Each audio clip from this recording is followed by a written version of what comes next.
Hi friends, എല്ലാവർക്കും ടേക്ടിപ്സ് കുക്കിങ്ങിലോട്ട് വീണ്ടും സ്വാഗതം. ഇന്ന് ഞാൻ ഉണ്ടാക്കാൻ പോകുന്നത് നല്ല ടേസ്റ്റി ആയിട്ടുള്ള എഗ് പറാത്തയാണ്. അപ്പോൾ നമുക്കത് എങ്ങനെ ഉണ്ടാക്കണമെന്ന് നോക്കാം. അപ്പോൾ നമുക്ക് വേഗം തന്നെ നമ്മുടെ വീഡിയോയിലോട്ട് പോകാം. എഗ് പറാത്ത ഉണ്ടാക്കാൻ വേണ്ടിയിട്ട് നമുക്ക് ആദ്യം തന്നെ വേണ്ടത് 2 കപ്പ് ഗോതമ്പ് പൊടിയാണ്. അപ്പോൾ നമുക്ക് 2 കപ്പ് ഗോതമ്പ് പൊടി ഒരു പാത്രത്തിലോട്ട് ആദ്യം തന്നെ മാറ്റാം.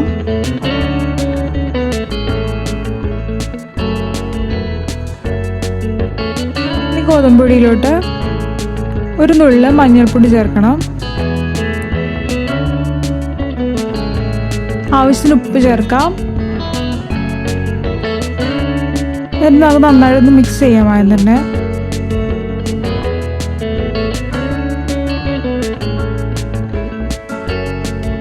ഇനി ഇതിലോട്ട് ചേർക്കാനുള്ള നെയ്യാണ്. അപ്പോൾ നെയ്യ് നമ്മൾ ചേർക്കുമ്പോൾ ഒന്ന് ചെറുതായിട്ട് ചൂടാക്കിയിട്ട് വേണം ചേർക്കാനായിട്ട്. ഞാൻ 2 ടേബിൾ സ്പൂൺ നെയ്യ് ചേർക്കണം ഇതിലോട്ട്. അപ്പോൾ ചൂടാക്കിയതിന് ശേഷം ഞാൻ ഇതിലോട്ട് നെയ്യ് ഒഴിക്കുകയാണ്. നെയ്യ് ഒഴിച്ചതിന് ശേഷം നമുക്ക് ഒന്നുകൂടി നന്നായിട്ട് മിക്സ് ചെയ്യാം.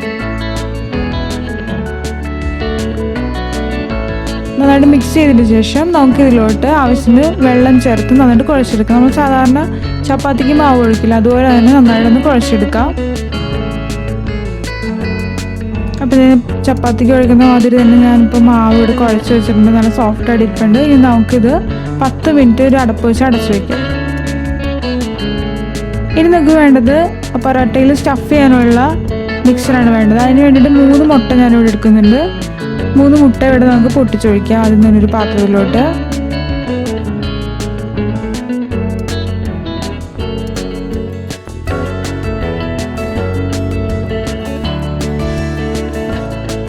ഇത് നമുക്ക് നന്നായിട്ടൊന്ന് ബീറ്റ് ചെയ്തെടുക്കാം. ആദ്യം തന്നെ നന്നായിട്ട് ബീറ്റ് ചെയ്തതിന് ശേഷം നമുക്ക് ഇതിലോട്ട് ഒരു സവാള ചെറുതായിട്ട് അരിഞ്ഞ് ചേർക്കാം. ഒരു പച്ചമുളക് ചെറുതായിട്ട് അരിഞ്ഞ് ചേർക്കാം. ഇഞ്ചി വെളുത്തുള്ളി പേസ്റ്റ് 1 ടീസ്പൂൺ ചേർക്കണം. കുറച്ച് മല്ലിയില പൊടിയായിട്ട് അരിഞ്ഞ് ചേർക്കാം. 1/4 ടീസ്പൂൺ മഞ്ഞൾപ്പൊടി ചേർക്കാം. 1 ടീസ്പൂൺ മുളക് പൊടി, 1 ടീസ്പൂൺ മല്ലിപ്പൊടി ചേർക്കാം. 1/2 ടീസ്പൂൺ ഗരം മസാല, ആവശ്യത്തിന് ഉപ്പും ചേർക്കാം. ഇതെല്ലാം ചേർത്തതിന് ശേഷം നമുക്ക് നന്നായിട്ടൊന്ന് ബീറ്റ് ചെയ്ത് വെക്കാം. നന്നായിട്ട് ബീറ്റ് ചെയ്തിട്ട് നമുക്കിത് മാറ്റി വയ്ക്കാം. ഇപ്പോൾ 10 മിനിറ്റ് കഴിഞ്ഞിട്ടുണ്ട്. അപ്പോൾ നമ്മുടെ മാവ് ഇവിടെ കുഴച്ച് വെച്ചിട്ടുണ്ട്. അത് നമുക്ക് നോക്കാം. ഈ മാവ് നമുക്ക് ഒന്നും കൂടി ഒന്ന് ചെറുതായിട്ടൊന്ന് കുഴച്ച് കൊടുക്കാം. ഇനി നമുക്ക് നന്നായിട്ട് കുഴച്ചതിന് ശേഷം ഇതിൽ നിന്ന് ചെറിയ ഒരു നാരങ്ങയുടെ അല്ലെങ്കിൽ വലിപ്പത്തിൽ, നമ്മൾ സാധാരണ ചപ്പാത്തിക്കൊക്കെ എടുക്കില്ല, ആ ഒരു വലിപ്പത്തിൽ നമുക്ക് ബോളായിട്ട് എടുക്കാം, ഉരുളകളായിട്ട് എടുക്കാം. ഈ ഒരു അളവിൽ മതിയാവും. ഇനി നമുക്കിത് പരത്തിയെടുക്കാം.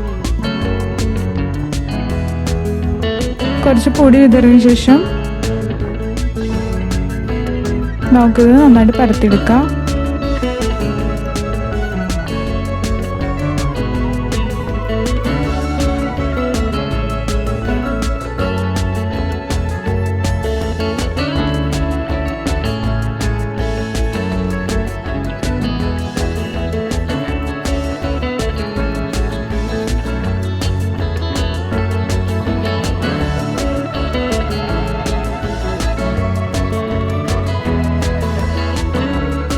ഇവിടെ പരത്തിയെടുത്തിട്ട് നമ്മൾ സാധാരണ ചപ്പാത്തിക്കൊക്കെ പരത്തുന്ന പോലെ പരത്തിയെടുത്താൽ മതിയാവും.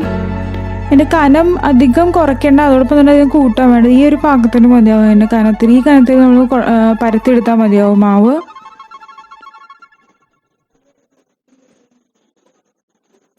ഇനി നമുക്ക് ഈ മാവിൻ്റെ നടുക്ക് ഭാഗത്തായിട്ട് നമ്മൾ ആ മുട്ടയും സവാളയൊക്കെ മിക്സ് ചെയ്ത് വെച്ചില്ല, അത് നമുക്ക് കുറച്ച് ഒഴിച്ചു കൊടുക്കാം.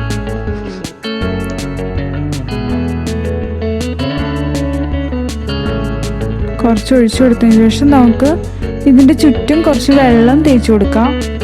ആ സൈഡിൽ നിന്ന് ചുറ്റും നമുക്ക് കുറച്ച് വെള്ളം തേച്ച് കൊടുക്കാം.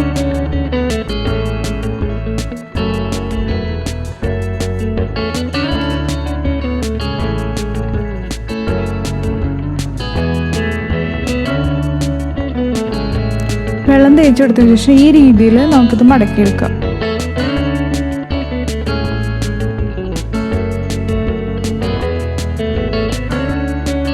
അവിടെ കുറച്ചുകൂടി വെള്ളം തേച്ച് കൊടുക്കാം. എന്നിട്ട് ഇങ്ങനെ മടക്കിയെടുക്കാം.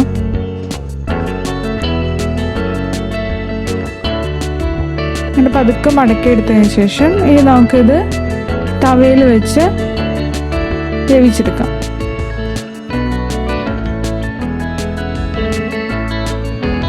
ഈ ഒരു തവ ചൂടാക്കിയതിന് ശേഷം നമുക്ക് അതിലോട്ട് നമ്മൾ പരത്തി മടക്കി വെച്ചിരിക്കുന്ന പൊറോട്ട വെച്ചു കൊടുക്കാം.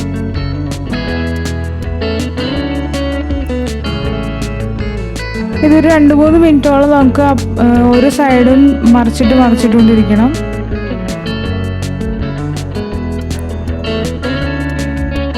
നമുക്ക് ഇതിലോട്ട് കുറച്ച് എണ്ണ ഒഴിച്ചെടുക്കാം. കുറച്ച് വെന്തതിന് ശേഷം എണ്ണ ഒഴിച്ചു കൊടുത്താൽ മതി. ആദ്യം തന്നെ നമ്മൾ എണ്ണ ഒഴിക്കണ്ട. 2 സൈഡും ഏകദേശം ചെറുതായിട്ടൊന്ന് വെന്തതിന് ശേഷം നമുക്ക് അതിലോട്ട് കുറച്ച് എണ്ണയോ അല്ലെങ്കിൽ നെയ്യ് ഇഷ്ടമാണെങ്കിൽ നെയ്യോ ഒഴിച്ചു കൊടുക്കാം. അപ്പോൾ നമ്മുടെ എഗ് പൊറോട്ട ഇവിടെ റെഡി ആയിട്ടുണ്ട്. ഇനി നമുക്കിതൊരു പാത്രത്തിലോട്ട് മാറ്റാം.